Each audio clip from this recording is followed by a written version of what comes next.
Good morning, Teach Better family. I'm Jeff. That's Katie. We're live here with you on our Teach Better Today morning show. It's live Monday through Friday every week, 7 a.m. Eastern time. We're going to talk about life and maybe some other stuff. Maybe something about teaching. I don't know. We'll see. We're going to talk a little bit. We're kind of matching today, but not 100%. So I think we'll have to decide whether this counts or not, Katie. We'll talk about that when we get back here from the opening credits here. We'll see.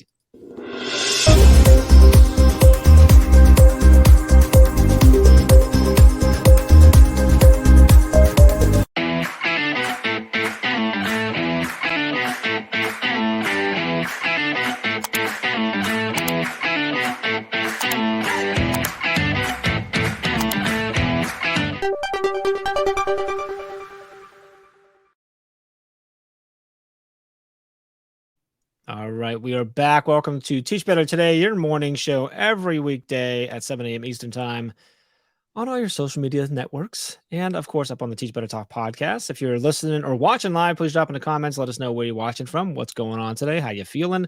If you're listening on the podcast, we'd really appreciate it if you subscribed and if you left a rating and review. That would mean a lot to us as well. Katie, my friend, we were matching recently, which was great. Mm-hmm. We're close today, but I don't feel like I pulled off the right kind of black, and that's my fault. I couldn't find what I thought you would wear, and I just went with this. That's okay. I mean, our vibes are similar. Well, this is good. I think so. We're matching vibes, so that's good. At least we're matching vibes. Okay. Matching vibes. Okay. How's life? How are things? How is just the stuff going over at the Meglin family? Good. We're just rocking the weeks, and it's just we're kind of at that we're just like it's a normal week. We've got soccer at night, we've got volleyball at night, so we're kind of like in the thick of school year, which is fun, but also cherishing things. Both girls play soccer and volleyball, or one and one? We have Stella, the littlest one, is in soccer, which is it's called Happy Feet, so that tells you the level. It's called Happy Feet. It's called Happy Feet. It's mostly like ball coordination and understanding. What's wrong with your feet, son? They're happy too. Sorry. So my husband thought I was joking when I was like, yeah, I signed her up for Happy Feet. And he was like, haha, like the penguins. I was like, what? I forgot it. Like the penguin. And it's called Happy Feet. I once coached butterflies before. See, it's called butterflies. That's what it was. Right. Yeah, and then our oldest is in volleyball. So in volleyball, do they call? Is that have a fun name? Volleyball. Is it like I don't know. I don't know what fun name. What fun name would you? Ooh, there you go. In the comments, what fun name would be good for a volleyball for young kids? I don't know if there's a movie. Nothing's coming. I want to say something with marshmallows, but I don't know how to fit it in there. So. Okay. Anyway, I look forward to seeing what the comments. So, any fun weekend stuff coming up, or plans or getaways or family functions, stuff that happens? We're soaking in as much of the weekends as possible because there will soon be a fifth Meglin, as you know. So September and October are all about just family of four, things that don't require a baby. That's what we're focusing on. What can we do now that we won't be able to do later? That's like sleep. Camping. Do you just sleep all weekend long? Is that what it is? I mean, yeah, there are a lot more now. So when you go camping, you go tent camping or where do you go? Do you go do you have a park close by, or you just go in the backyard? Yes, what do you? We have a preferred park. I don't think it's a state park. It might be, but it's preferred because my criteria is it has to have a flushable bathroom. I just want to be able to flush. A bathhouse somewhere that you can go to. Where I can actually flush. Yeah, but that's not you're intense, but it's got to be at a place that has a washroom that you can go and use an actual. Yes, we don't do. I'm past the point of staying at places where it's a hole in the ground and not a outhouse. What about ones that are they're not? It's not the indoor plumbing water, but it's just where you push the button and it drops. It's not the same as a porta potty. Really, because that's when I go to Canada, that's what we have up there. That is our restroom. I mean, I would have to I guess, but it's a whole lot nicer camping than in a tent. Right, so that's the thing. That's what I'm okay with is sleeping. I can sleep places. I've like stayed at camps where I've slept literally outside with no tent before, Sure, sure. but the bathroom is like, and with 2 kids, like we just need to go somewhere that there's like a roof and I can flush, and that's all I care about. So Well, yeah, we we have have a that preferred too. place we go to, and it's like 10 minutes from our house, so it's nice because if the weather, like it's been really hot before, so Yeah. we've been able to come home and like cool off for, a couple Yeah, hours. yeah. Oh, okay, gotcha, okay. So, but yeah, we're just kind of like enjoying all the little weekend moments of like that things you can't do when you have a newborn. I'm actually getting ready to go camp for a weekend with Jonathan. So Jonathan's in Okay. scouts. Yeah, We're because doing you a we're camp doing camp. often. Yeah, a little more because of that. Yeah. So this is, this is one where like and Cub Scouts there, you go to the camp. They have a whole campground here that's Mhm. preserved in part. It's actually in the middle of the metro parks. But the scouts bought it years and decades Mhm. ago, preserved it and whatever. Anyway, and this is actually like the 100th celebration, so I guess 100 years Oh, ago that they established it. So that's kind of fun. So we're huh. on that, but like in the Cub Scouts, they have cabins and stuff. So you'd sleep in the cabins, they bunk beds, whatever. Um, but when you cross over to Scouts, you don't sleep in the cabins. It's all tents. So we did our first camp out was last spring. That was the first Mhm. time Jonathan did like a full camp out in a tent and by himself. And so this will be out. We've done a couple now, and this will be a fun one. It's not too far from home. It's only like 20 minutes away from our house, but it's kind of in the middle of nowhere. So Yeah. they'll do the whole. It's different now. In the Cub Scouts, you're very involved as a parent. In the Scouts, you just kind of like hanging out with the other dads and moms Yeah. and whoever's there to support, which is fun because I'll eat really well. Exactly. We eat It really well, and my favorite thing is the first time I went there, I'm like, they were telling me, like, giving me a breakdown of what we were gonna eat. I'm like, "Oh, it sounds good." I'm like, "What are the boys eating?" And their little response was, "I don't know. That's on them." I'm like, "Oh, I like that." So, Yes. um, so yeah, so that's exciting. So we got that coming up. So that That's is fun. there are restrooms there, but they're like cement, like they're not like Yeah. porta potties, but they are hole in the ground, but they're like an actual toilet, but like Yes. not with Yes, I know flushing what the you're talking toilet. about. Yes, thank For you. like the mix. Yes. Yeah, I mean, it's a Fun concrete fact. building and stuff, yeah, but Right. Fun fact, I, in high school, every summer worked at a Boy Scout camp. I oh, really? volunteered, yeah, for the last week of the summer, they always did they Boy Scouts stayed, and then they had severe and profound special needs people come Okay. out as like a vacation for families that, were Yep. helping. Yeah, I know what you're So, talking about, yeah. I Very volunteered cool. there, which actually is how I fell in love with camping. So, I love it. Oh, interesting. mhm. Okay. Well, I think that's good. That's exciting. So Yeah, we're camping, good. let us know if you're Cheers camping to and be like camping. to hear anybody else love we know Joshua Stamper loves camping, so I'm curious if anybody else does. Mhm. All right, let's get into some talk about I wanna talk about routines and stuff because we talked about this in the last time we were together, but I wanna go a different route. So I'm gonna play this little commercial and we're gonna talk about some routines.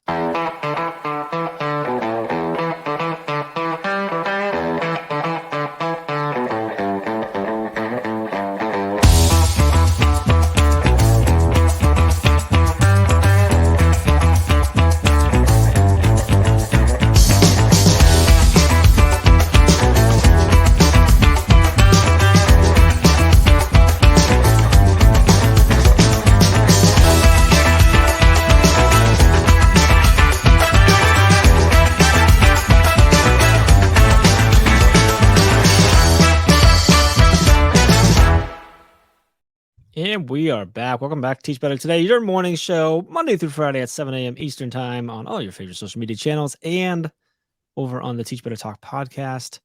Welcome back. All right, Katie, I want to get right into it.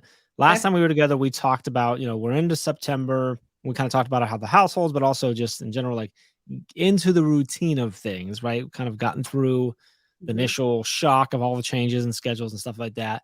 And I don't want to necessarily go that we talked a little more about our personal lives and the routines of our kids and stuff, but I want to kind of actually pull on your teacher hat and go into this point of the year. Like there's a good chance most of our community and stuff they're back into school. They're back in the routine of things.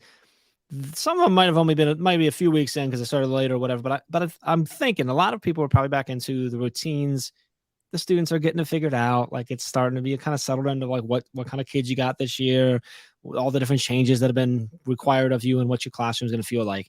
And that's great, and hopefully it's all smooth and going well for you, and you're just like, you're back into really loving it and all that stuff. However, I'm curious, Kate, I wanna look in the other way of like, that's great when we get into the routine, we get back to it, and we're feeling good about it, and the students are with us and everything, but what happens it's still kinda early in the year when our routine gets thrown off course, or when something Mhm.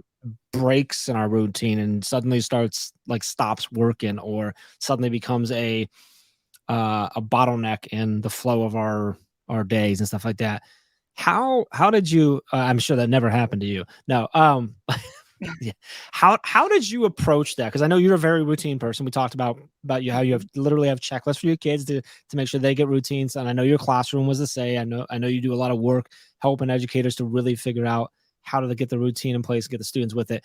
But how do you deal with the fact, like, once, even like if you're feeling good about the routine, when it gets thrown off or it breaks, or it becomes very obvious that maybe the routine that you thought you needed Right. is no longer the routine that you need? How do you address that?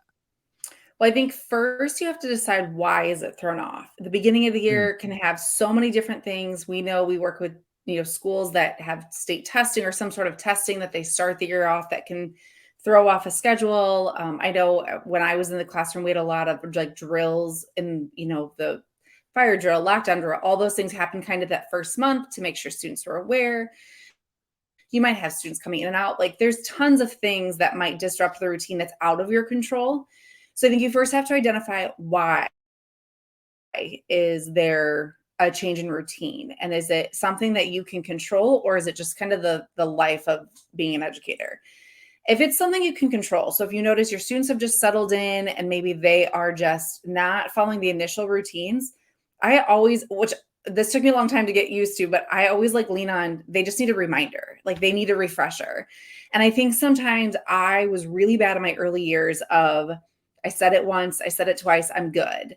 Or, we spend a week practicing and now we're good. And it's like, no, because they're kids. And I think it's taken me a while to realize like that kids are kids and adults are the same way. Like adults aren't a whole lot better, but like practicing and not the repeating. Like I'm not talking like the nagging of like I told you guys to push in your chairs, you've got to push in your chairs, but like really coaching them, which is why I always lean on anything visual. It's why I have the checklist at my house, I had checklists in my classroom, like whatever you want to call it, but just like how do we put our classroom back at the end of the day? If that's something that's falling by the wayside, do they need a visual reminder of like 3 things they need to do before they leave your classroom?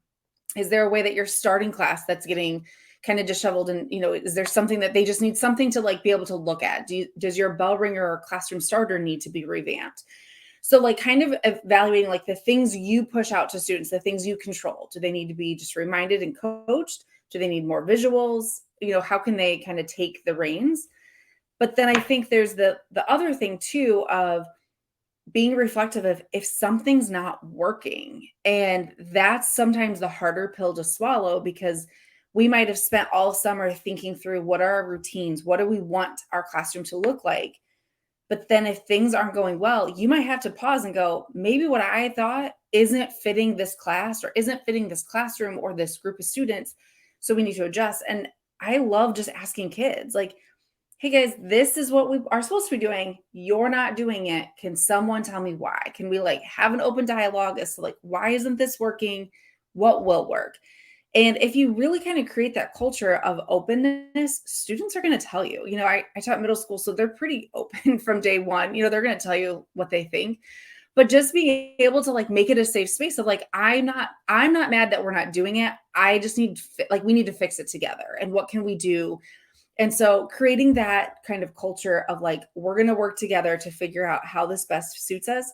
Because there have been times where my 3rd hour class needed a completely different set of routines than my 7th hour class. And that had to be okay. It didn't necessarily like jive well with my personality. I like everything to be the same, but it worked better for them. And that was okay. And so kind of coming to an agreement too. So I would say those 3 things. What evaluating if you can't control it, just embracing it and kind of just knowing it's a temporary change in routine. If you can control it, can you reteach, refix, coach? And then if it's something you can't control, talk to the students of like what's going on and how can I help kind of meet them in the middle. You're muted. You're muted. Jeff. That was me being muted. That's okay. I was muted because I don't have anything important to say. No, I was saying that I really like the fact that you approach that as like, it's not about disciplining them or even Right. correcting them because they're not doing something. It's about talking with them, communicating them with them, like, hey, like these certain things need to happen every day Mhm. and they aren't. So like it's less, I told you, and you're not doing it, and Right. more, hey, am I not doing something like to help you do this? Like, what did I Yes. not step? And I think that's really powerful because your point, like, well, yes, middle school students are obviously going to be open, but like they're going to be more open in a positive way of being able to actually talk to me, like, oh, like I'm not being yelled at right now. I'm being asked for my Yeah. opinion, which But I you love have to to give.